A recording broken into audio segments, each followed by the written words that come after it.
problem. According to the Federal Trade Commission, once identity thieves have your personal information, they can drain your bank account, run up charges on your credit cards, open new utility accounts, even get medical treatment on your health insurance. So should you pay someone to protect that precious information?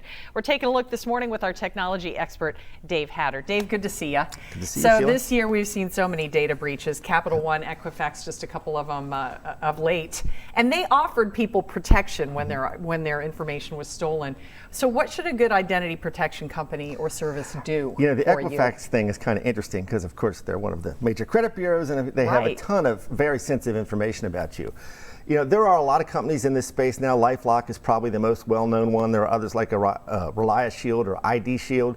Most of them all provide basic services of they'll monitor your identity, they'll look for things on the dark web or you showing up in places where your name probably wouldn't normally show up. They'll do credit monitoring. They'll tell you when your credit score goes up and down, when someone tries to open credit in your name, which is a really important component of this. Some of them go a little further. They'll offer insurance. They'll potentially give you access to private detectives and attorneys who will help you try to recover if your identity gets stolen, unfortunately. So should you pay for that, or can you do it yourself? Well, I think it really depends on how much you feel at risk and how much discipline and time you're willing to have as it pertains to trying to monitor this stuff. You know, you can certainly get your free credit report once a year. You're entitled to that legally from all 3 credit bureaus. You can freeze your credit, which is always a good idea, and I would recommend to people that they do that. It doesn't ding you. It just basically makes it impossible for someone to open a new account in your name, which is a good idea. You can even set up free fraud alerts, but they only last for 90 days. So there's a lot of things you can do to protect yourself, but with these services, most of them are fairly inexpensive. And if you've been breached, I definitely suggest that you take advantage of the free service because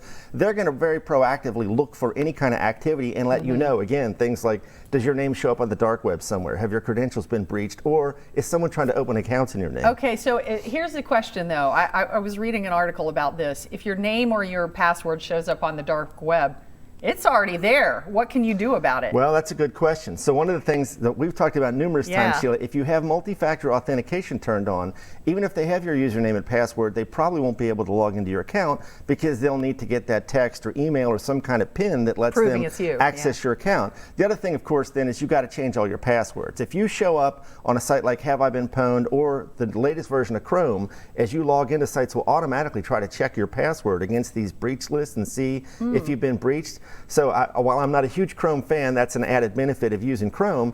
It'll tell you if you're out there, and then you can take steps like change your password and enable multi-factor authentication to limit people being able to break into your accounts. Okay, so if your identity is stolen, what are some things that you should do right away? Well, there's a great site out there that the government provides called identitytheft.gov, in addition to all kinds of free recovery plans that focus on different types of identity theft. Like someone might try to file taxes in your name. That's a common thing thieves will do. Yeah. They'll file taxes very early, get the refund, and when you go to file your taxes, it's like, well, wait a minute, now you've got this big problem on your hands.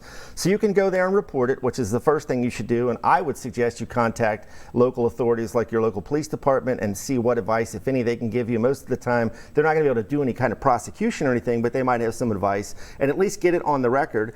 And then at that point, I would suggest, if you aren't part of a breach, look into something like LifeLock. At Entrust, we use ID Shield because, again, they have a lot of resources that will help you figure out what is the best way to try to undo the damage that's been done. Sometimes it can literally take years to undo these things. It can be very difficult to extract yourself from these problems. So, thank you so much, Dave. My pleasure, That was really Sheila. good. We'll put that online for you too.